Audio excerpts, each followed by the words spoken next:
I'm Sam. And this is Gabe. And this is Coaster Wars.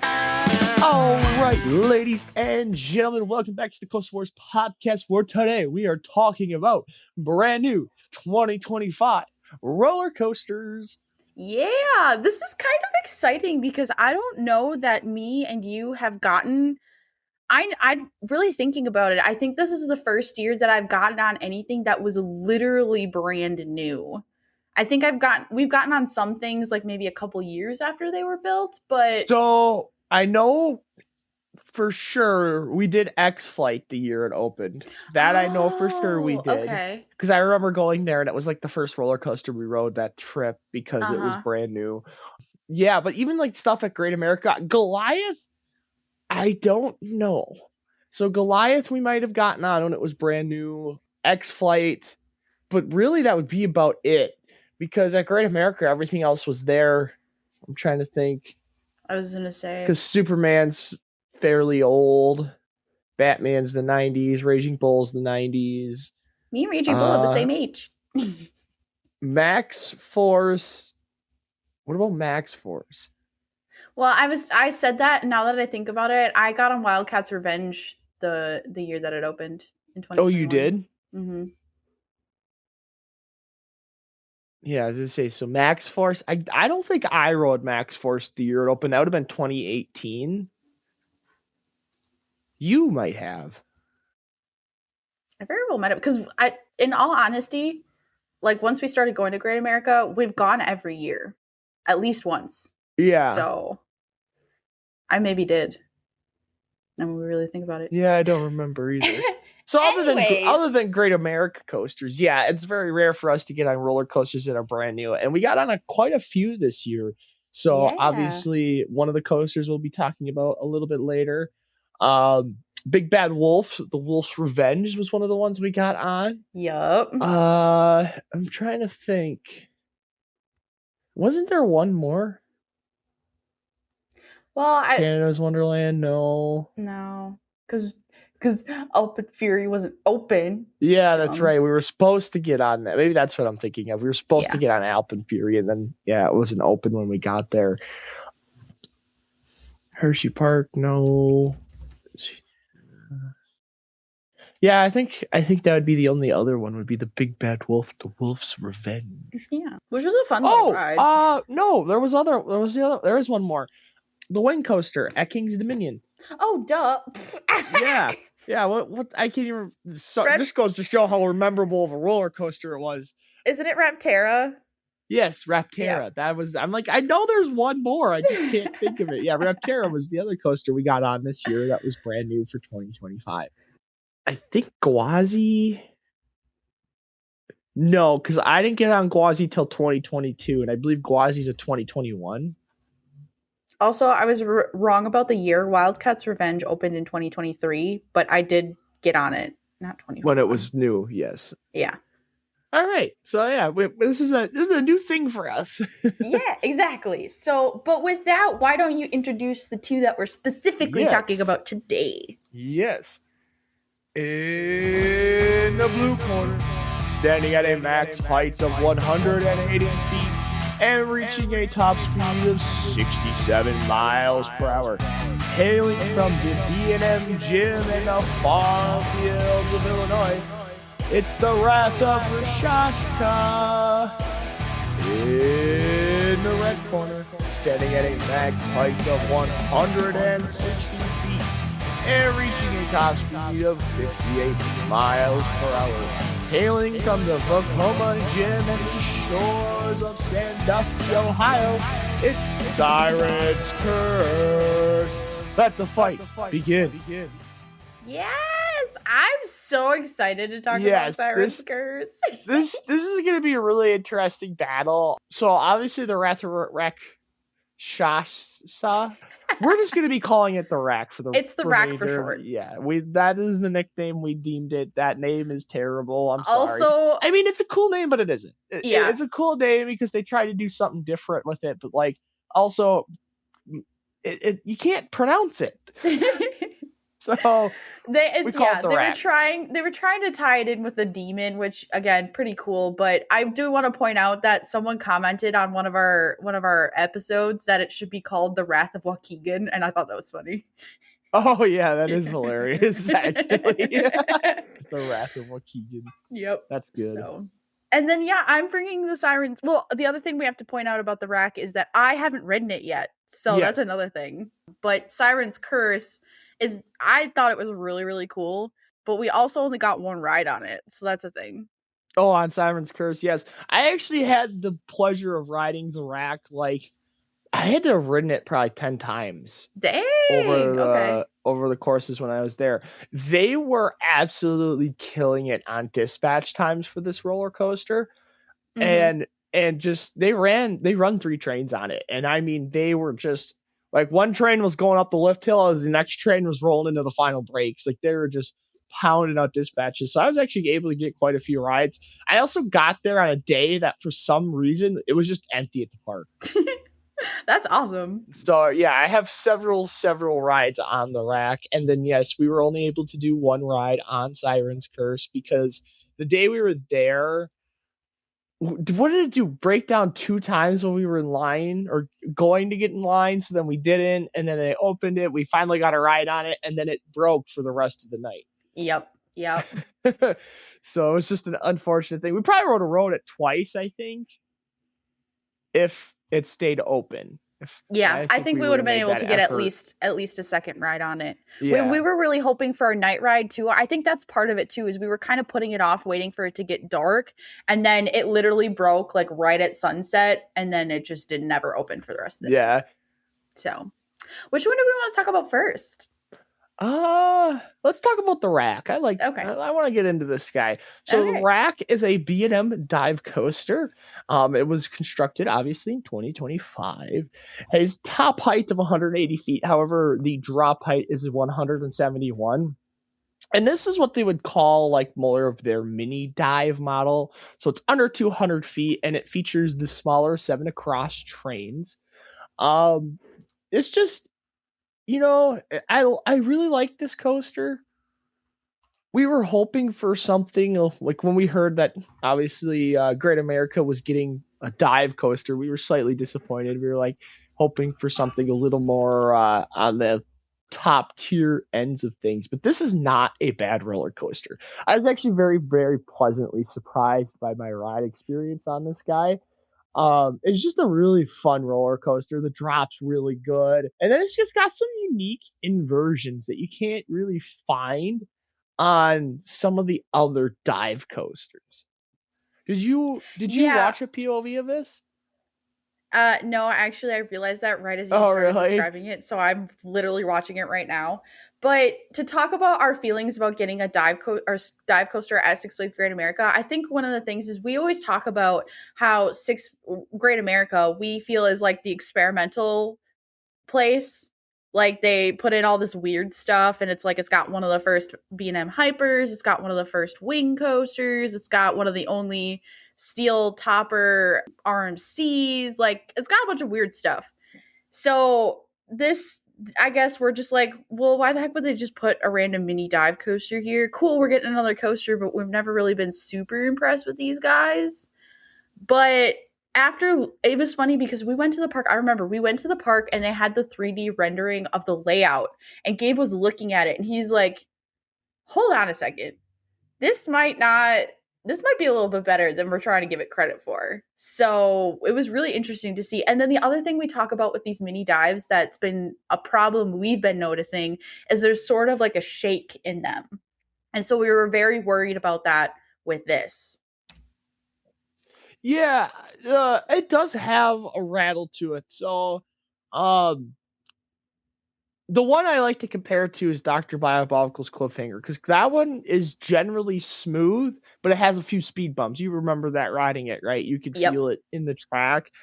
And Iron Menace is more of that, like the one at Dorney Park is more of like an actual shake as you're going down the track. Yeah. Um, Raptera, another new for 2025 coaster. That one didn't have a shake or speed bumps. It was more of a bounce. Yeah. like all these coasters do run differently. Like, so in the case of the rack, I feel like it's a combination of a bounce, like with Raptera, but there is some potholing going on with this roller coaster, definitely, especially for a brand new one. However, that being said, I still felt it was noticeable, but it didn't take away from the ride experience, I think. Okay. So like Iron Menace, that takes away from the ride experience. That makes that Yes. roller coaster a little bit more uncomfortable to ride. Now, granted, take this with a grain of salt, though. Iron Menace has been open for a couple years, so maybe down the line we'll be saying that about the rack. But as of right now, the little bit of bounce and the potholing that you experience on the rack, I felt wasn't that significant. Mm-hmm. It's the same thing with Dr. Diabolical. Like, you can feel it, but, like, it's Yeah, still a great ride. We freaking love that.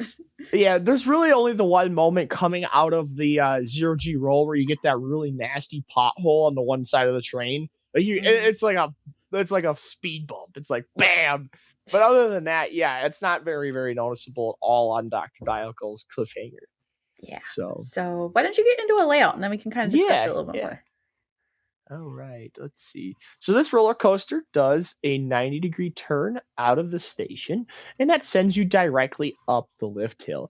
And then when you get to the top of the lift hill, this roller coaster takes a slight jaunt to the left, right before sending into the brake hold for the initial drop. Which is So this is where dumb you'll every single time. I hate it. this is where you'll Anyways. see that coaster pause at the top of the drop before releasing the train and sending it into its first inversion. You dive all the way down to ground level and you pop up into an implement loop, which is every dive coaster ever. I will say this, it is a very well done element because it does feature a little bit more hang time than some of the other ones. It really Ooh. they made that element just about as tall as the first drop. So as you're coming out of the inversion, you get some really nice kind of like stalling action and a little bit of Mm-hmm. hang time. It's a very nice element. I feel like I prefer it this way over like a high speed implement loop where you're flying through it and you get a lot of G forces. Now that Mm-hmm. being said, you do pull some forces at that bottom of the first drop because the distance between the first drop and the Immelman loop is very small. So that Mm-hmm. pullout is slightly more intense than I was expecting it to be. The first drop and the first element are very good. It's Okay. probably the best two moments on the roller coaster in my opinion. Okay. So after coming out of the Immelman loop, you then pop up into a I don't what are they calling this element? They're calling it a dive loop, but it's not a traditional dive loop by any means No. because you kind of turn directions through the element. So you have kind of like a twisting action at the top before you're diving back towards the ground. Once again, you get some really good stalling, like a little bit of a hang time moment there. It's not as good as the first element, but there's definitely something there. You then pop up into a zero G roll, which then sends you into a banked descending helix. This is another really good moment because that zero G roll gives you some nice floater air time. It's very well done. And then as you're descending towards the ground, then you get like that transitioned into some G forces. So you kind of get that little bit of a yo yo effect. After that, you pop up into another zero G roll element. And this one's a little more drawn out, a little more hang time esque. And then you pop up or you pop down into a left banked 180-degree turn, which then sends you into another inversion, which is another zero G roll element. And this one's definitely like hang time. It's very long. It's very drawn out. The element's a very long element. So as you're turning upside down, you do actually fall into the restraint and get some really good hang time. You then turn into another left base turn, and then it sends kind of pops up and switches into a right based descending helix, which then takes you all the way down. You then kind of twist around and you're into the final brakes. So that's it. That is the rack. Mhm. So I five th- inversions total? Yes. So yeah, you have technically they're calling that third so the actual names they use for the inversions is Immelman, dive loop, zero G roll. Then they're saying the the fourth inversion is a corkscrew. But they're Okay. all kind of like roll type elements. And then the Yep. last one is that barrel roll. And that barrel roll is where you get that really, really good dose of hang time that you get very similar to the first inversion. Yeah, I think it was funny because we were, like I said, we were looking at the layout of this thing, and when we were looking at what it was going to look like, we thought, we're like, I think this is going to be a little bit more G focused, which is really nice. And they'll be able to do some interesting maneuvering. And the other thing too is like it is not a big area. No, it is not at all. So there's a lot of twisting in and on itself, which makes it very cool. And I think it's kind of cool from like the way you're describing it. It's like almost like they made the inversions, the airtime hills, quote unquote, and then they just have like a bunch of helixes and turns and mixed in to make it more G forces. It sounds like it has decent pacing. Yeah, so the my biggest complaint is probably the length. So this coaster is a very, very short coaster. I believe it's only, let's see, it's 3,239 feet of track. So it fits right in a Great America standard of having short coaster. Yeah. That being said, this roller coaster does a really good job of being very, very well balanced. It's probably the most well balanced dive coaster I've ever been on because it has, obviously you have the first drop, which is like borderline ejector airtime, right? Mm-hmm. And then you have some really good positive G moments, like you have the pull out into the Immelman loop. You have the couple of helixy kind of turn moments. You have like the descending helix turnaround that gives you some really, really good doses of positive G's, right? But then where a lot of dive coasters lack in is in zero G's. And then this is the first dive coaster I've ridden where I felt like it had hang time. Ooh. Like just like I said in the Embleman loop, the way it kind of like peaks at the top, it really like hangs you there, and then you have that final barrel roll element. It's another one where it's so long and drawn out, and even the entrance into it is very, very. It's not a very high speed moment, and Mm-hmm. it just kind of hangs you upside down. And then you do have some moments of zero G. So you have the zero G stall, which is, or sorry, the zero G roll, which gives you some really good moments of floater airtime. You have that kind of like transition moment in where you're like banked to the left and then you snap to the right, which gives you a little bit of a air pop moment. And then even like the corkscrew element that they're calling, to call it a corkscrew, it's not what it is. Like it is corkscrew esque, but again, it has a little bit of like airtime zero G as well as like hang time moments in it. So this is just a really interesting, unique take on a dive coaster. I just wish it was a little bit of a longer layout. And then, like you said too, the pacing. This coaster is a very well paced roller coaster. There's not very much distance between each element, and that gives it a really nice flow. If flows really nice together. Like some of the dive coasters feel kind of choppy. You know Mm-hmm. what I mean? Like Yeah. Dr. Diabolical's Cliffhanger feels choppy. Like the elements are very chopped up. They don't really flow well together at times. Where this coaster, it flows from start to finish. It feels like a very, very what do I want to say? Cohesive fluid. Yeah, it's a very cohesive roller coaster. It flows all the way through to the final breaks. And that's what I really love about it. And then yeah, it's just a very it's different. It's not very similar to any of the other dive coasters that I've been on. Which we appreciate so much. Oh yes. Especially with our, I wouldn't say complaints, but like comments on B&M sort of being a little bit cookie cutter at times. So it's very refreshing to see something a little bit different from them. I will Uh, say this too. I absolutely love the color scheme of this I coaster. was just about to Oh, say it is that. such a gorgeous looking roller I coaster. literally was just about to be like, before we switch gears here, we do have to talk about how pretty this thing is.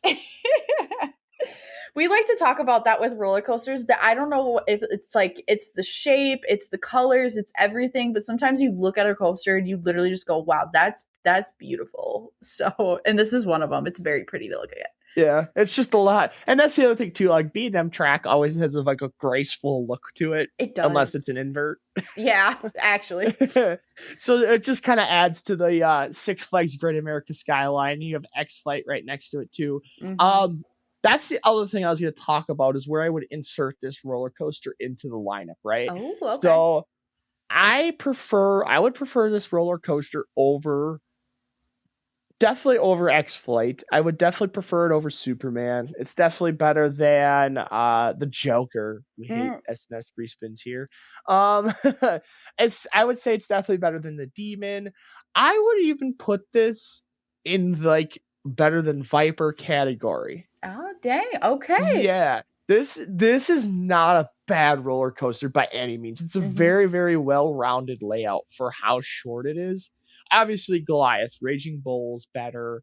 Um Max Force definitely better. Max Force is also another short coaster, but that launch is absolutely unbeatable. Yeah. And then I would probably put Batman above this as well. Okay. I think Batman is just more intense. This Yep. is not a very I will say this roller coaster, because it does focus more on hang time and like zero G moments, the positive G moments aren't quite as intense as like a Batman would be. Yeah. So it's definitely more of a graceful roller coaster. That's the biggest the way I would describe it. It's very graceful. It's very elegant. It's very it's not a violent roller coaster. It's Mm-hmm. not something that's going to really whip you around a whole lot. I just have a couple of snappy moments, but it's a very graceful, flowy roller coaster. Something different, you know. Yeah. It definitely changes the Great America lineup because like I guess you could say X Flight kind of fits into that more graceful category. Yeah. But then you have coasters like Batman that just absolutely rip your face off. Raging Bull's very intense. Max Force is probably one of the most intense launch coasters on the planet. Goliath is Uh-huh. very intense. Even Uh-huh. Superman has the pretzel loop, which Yeah. is like one of the most crazy G-force moments on a B&M roller coaster. You have Viper is kind of like a rapid fire coaster. Yep. Demon is another one I'm where you it's have an arrow intense looper. What G do you forces expect? and a very rough moments. American Eagle, another coaster that's kind of like more on the intensity side. This Yeah. is definitely a more graceful, flowy, elegant coaster. Yeah.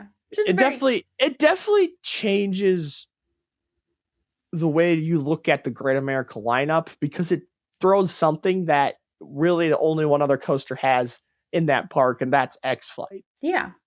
Very nice. I Yeah. suppose. Are we ready to talk about Siren's Curse? Yes. Okay. So this is a 2025 Vekoma tilt coaster, the first in the Yes. country. It's 160 feet tall. It goes 58.4 miles per hour. And of course, as the nature of this roller coaster, that drop is 90 degrees. So this guy, I thought it was so cool. I actually liked it a lot. I'm trying to think like where it would fit in the lineup at Cedar Point, which is like such a loaded question because I do think it has good pacing. I think it had good elements. Obviously, I'm a theming queen and this thing was themed the hell out of the way. So, but I don't where would you put it in the lineup, Gabe? I'm going to be honest with you. This coaster, as much fun as I had on it, I felt it was slightly disappointing.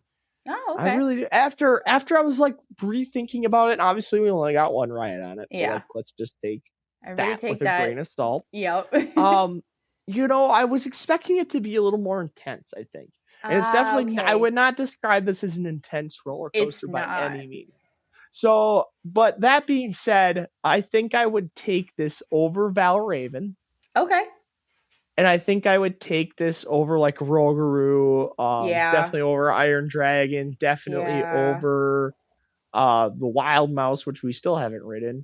Um, it's definitely better than Gemini. It's definitely better than Blue Streak. Yep. But then when you start getting into roller coasters like Raptor's way better. Raptor's Yeah. blows this thing out of the water. And I think the closest coaster to this one would probably be Gatekeeper. That's where Okay. I would be like, do I think it's better than Gatekeeper? Do I think it's not better than Gatekeeper? I would probably lean to the yes. It is better than Gatekeeper, but it's very close. That's kind Yep. of where this coaster falls in this lineup. So, but like, it's definitely not a Top Thrill or a Steel Vengeance or a Millennium, or I'm sorry, Magnum is way better than this Yeah. coaster. It just is. It's You know what I mean? hey, it is. It's just it is. So, but I So, would I would take this definitely if I had to choose between Valraven and this, mhm. I think I would take this coaster any day of the week. Okay. All right. Let me get into a layout real quick. We can talk about it some more. So, there is a very short piece of track before you hit that lift hill that brings you into a slight left that leads into what looks like a straight piece of track that just ends. You are then locked into place. And I was watching the POV. We didn't ride it in the front row. We rode it in the back row. And so like I didn't realize how close the front gets to like the actual just end of track. It's kind of scary. Oh yeah. And you're locked into place and then it tilts to 90 degrees and drops you down that drop. Now I was looking at it in the POV and I wanted to time it. So it takes about 9 to 10 seconds for it to actually tilt you, and then because everything has to lock in place and the track has to settle and all the sensors have to clear, it's like 5 seconds that you're literally just sitting there looking Oh straight yeah. down. So after that, you are dropped into that drop, and about halfway down. Now, I'm going to try to explain some of this because I was watching the POV and I was like, I don't even know how to explain half of what this roller coaster does, but I'll try. So about halfway down this drop, you twist into a right turn pullout, and that leads into what starts as this big, huge camelback. But at the top, it flips you almost 90 degrees and then kind of like turns and you head back to the ground before heading into is it the first inversion or the only inversion? How many inversions does this thing have? I don't even know. I think it has Okay. two or three. I think it Here, let me look has for it you. technically It according. has technically has two, Yeah, and I they're was gonna both say it has considered two, corkscrews. but there's that twisting like camelback hill that I was describing. Like it twists pretty far. I almost thought that was the first inversion. No, so it doesn't go beyond the It's like the what's the number threshold they use? Yeah, it does not go beyond the amount of degrees necessary. upside down to be considered an element. Okay. It's like you said. So like a dive loop would fit you 100%, like 180 degrees upside down, right? Yeah. Where this is definitely like closer to 90. It's a very snappy element though. Yes. I will say that. Yes. But yeah, it is definitely not. I would not consider that moment an inversion. Yes. So, heading back to the ground, you head into the corkscrew, and this corkscrew is pretty close to the ground, so you get some good speed going into it before ascending into a banked right turn that transitions into this like whippy S curve, and then an ejector airtime moment that dives under what I was questioning was the exit line. It's a pathway, and it's like they kind of made a tunnel under it. It's very, very Yeah, short, so, but they do have like machines in there or fog machines. There's fog and it's very fun. And and then that sends you up into the right before a whippy transition that sends you into a big sweeping right turn that descends and then ascends before dropping you into a slight left, like airtime moment thingy that brings you into the second corkscrew. That then leads into what I was calling like a sideways airtime hill. And I was like, so, like, if you think of a wave turn, it's like you're turned 90 degrees, but the airtime moment itself is still perpendicular to the ground. It's like if you drew the airtime hill and drew a line straight up, that would still be straight. You yourself on the train are just sideways. This weird airtime moment is like they took the whole airtime hill and turned it with the track. It looks so weird in the POV. I don't know if you see what I'm talking about. yeah, Okay. it's kind of a yeah, it's a very interesting element because like so you go through that inversion and then you kind of like turn and then it's like basically a traditional airtime hill just on its side. Yeah. Like that's the best way to explain it. Like just So then like after that, You go into a banked right turn before a twist into a banked left turn, and then final 2 airtime pops, and that leads into those final breaks. This thing has really good pacing, so I do think that It I does. do agree with you. Some of these elements have a certain level of intensity to them, but it's not super intense by any means. This is another thing too, is that I felt like it wasn't a very long coaster. I forgot to write. No, so this coaster is only 2,965 feet of track, so it's actually shorter than the rack. Okay. So that makes So it's a little bit smaller in height, and it's also a little bit smaller in length. okay. So my biggest complaint about this roller coaster is so when I was expecting to get on this thing, I was expecting a little bit more of a like an RMC esque roller Ah, coaster, okay. just because they talked about, oh yeah, it's got really really good ejector, blah blah blah blah. And I think part of the problem is the over the shoulder restraints. So because of the tilting action, you have like an over the shoulder. It's not really a comfort collar, but it's definitely like two big shoulder straps that go over your shoulder and then lock in, Mhm. kind of close to like I see the I think the closest way to describe it is like the B&M over the shoulder. Oh, okay. Yeah, just with like a little more padding, and then it's got some more like flexibility to it. It's not like a solid Yeah. piece of Yeah. foam like the B&M ones Yeah. are. There's a little bit of give there. But that being said, I do think it takes away from this roller coaster's A, intensity, and B, airtime. I like I said, I was expecting like ejector, like launch you out of your seat, RMC style forces, and it was just not quite there for me. And I think that's why it was slightly disappointing. That being said, it does have, some really awesome whippy moments. I definitely think, like you said, it's definitely way faster paced than the rack is. Mhm. It's a very rapid fire roller coaster, but we've discussed in the past that that's one of the reasons why we knock Steel Yeah. Vengeance, is because it's a lot of rapid fire, very similar elements. This roller coaster, however, does a good job of diversifying its airtime. Yes. So, so like obviously the first drop, which is just Yeah. insane. Like I will say that I will take the tilt coaster over the dive coaster any day of the week Mhm. for that, like what you want to call it, star moment. Um, but just it does a very good job of dosing some laterals in with your airtime, and like changing the angles and the way it hits you and stuff like that. Kind of like an RMC, it's just not as intense Mhm. as I was hoping it was going to Mhm. be. The other thing too is after you said this about the rack, I'm like, I feel like it's kind of the same thing with this one. Is it's a very fluid, graceful roller coaster, and I think part of that Yes. is because it's not quite as intense. Everything flows together really well.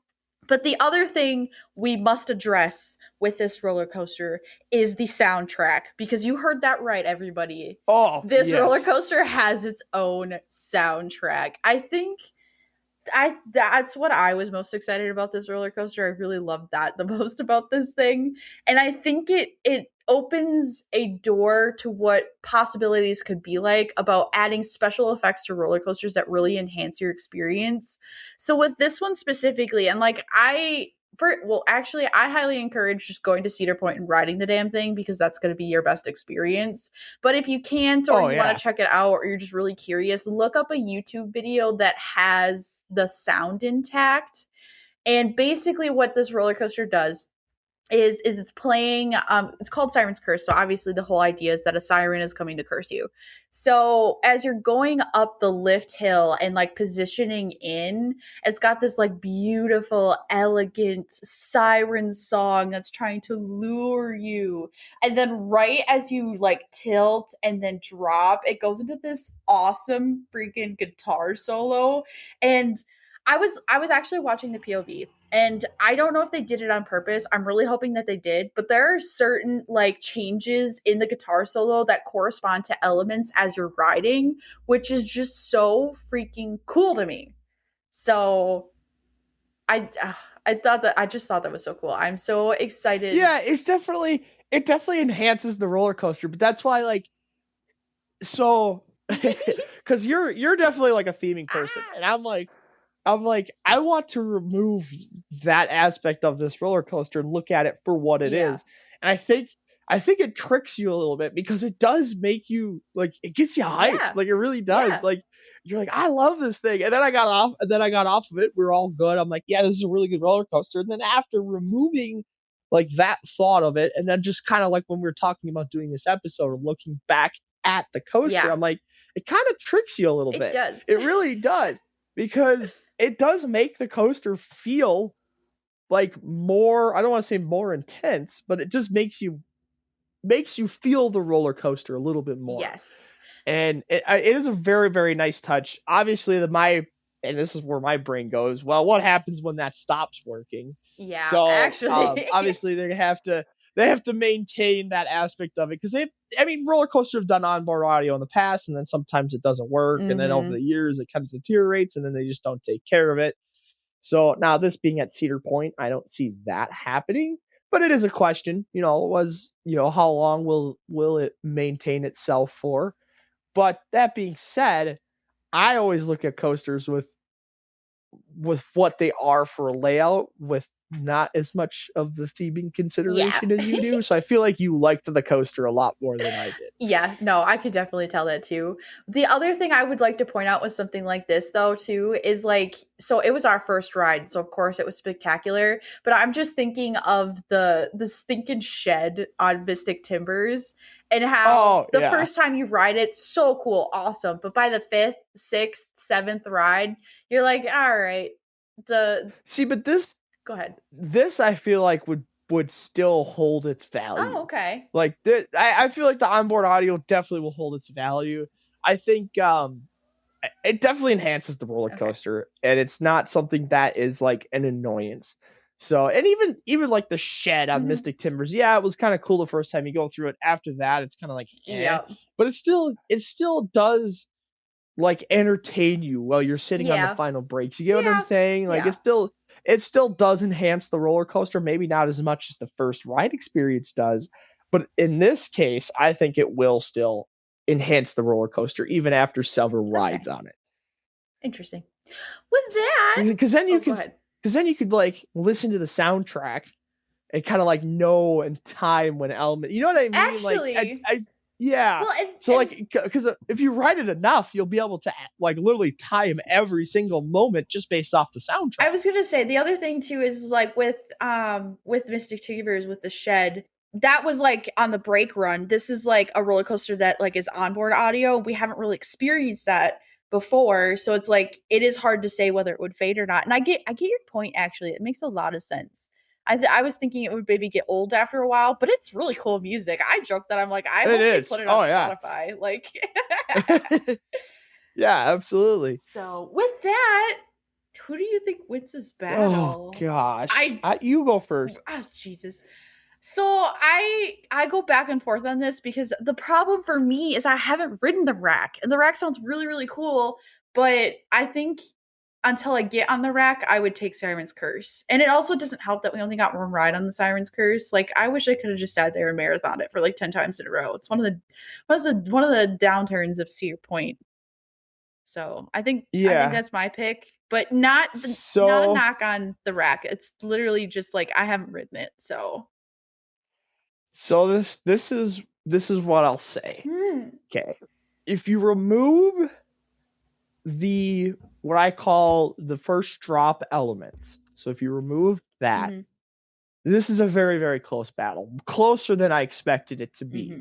Because I think the Rack is one of the better dive coasters from B&M that I've been on. I'd take it over Cliffhanger. I'd take it over Iron Menace. I'd take it over like Sharika.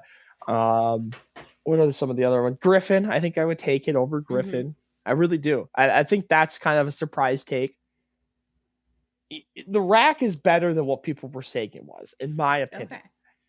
However, once you add the tilt factor to Siren's Curse and the onboard audio of Siren's Curse, it is a better roller coaster, in my opinion, Okay. than the Rack.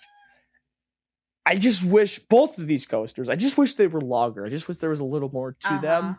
And then the rack definitely has better inversions, Okay. in my opinion.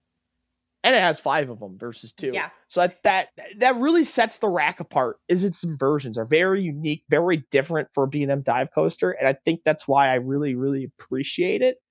But just once you add the little bit of extraness to the Siren's Curse, the theming, the onboard audio, the tilt action, I mean, we're cutting hairs here, but I do think right? I would take Siren's Curse at that point over the rack. All right. But they're right next to each other. Very close coasters. Closer than I expected it to be when we first set up this episode. I'll say that. Yeah. I think if I had ridden the rack, I definitely would be sitting there right there with you going, goodness, I'm not sure. Yeah. I don't know. I will say this, the general opinion on the rack is lower than where I have it. Okay. So just keep that in mind. Maybe I just am a little bit of a Great America bias here. But I do really, really like the rack. I really enjoyed it. Like I said, it's definitely one of the better coasters at Great America, and there's a lot of great coasters there. Yeah. So that's my take. Right. There you go. All right. With that, we want to get into our schedule. Yes. Oh, this next episode, Annie, Woody, we picked 2 of the better rolling roller coasters that we haven't talked about yet. Probably the 2 best that we haven't talked about yet. In all honesty, yes. So, and they're both 2 that we got on this year. And I think both of them were kind of a surprise. I knew my roller coaster was going to be good. Oh, okay. Even your roller coaster, I had heard that it was very much improved. It definitely was surprising. Okay. Your roller coaster was definitely surprising. Mine, not so much, just because it is a more modern roller coaster. Okay. So. And then getting past that, we have a Coasters 101 episode coming up on the Gravity Group. That's going to be fun. Yes. So, and then we have 2 more battle episodes coming. We have coasters that make you question their safety policies. Yeah. Ironically, our Any Woody episode, neither of them are Gravity Group coasters. That's actually funny. That is funny. So, and then after safety policies, we have indoor coasters, which is fun. Yes. 2 very interesting roller coasters. That is for sure. Can we just say that indoor coasters in and of themselves are usually pretty interesting? So yeah, that is true. That is very true. And then one more episode I'll tease here. This is a question everything episode on roller coaster lingo, but we're going to toss it up a little and Gabe's going to question me and I'm terrified. Yeah, I'm going to have to actually write down some questions. Shoot, I have to do some effort for this, guy. Yeah, exactly. Welcome to my shoes. Yeah. But with that, everybody, thank you so much for listening this week and join us next week for Any Woody. Yes. And we hope you all have a great day.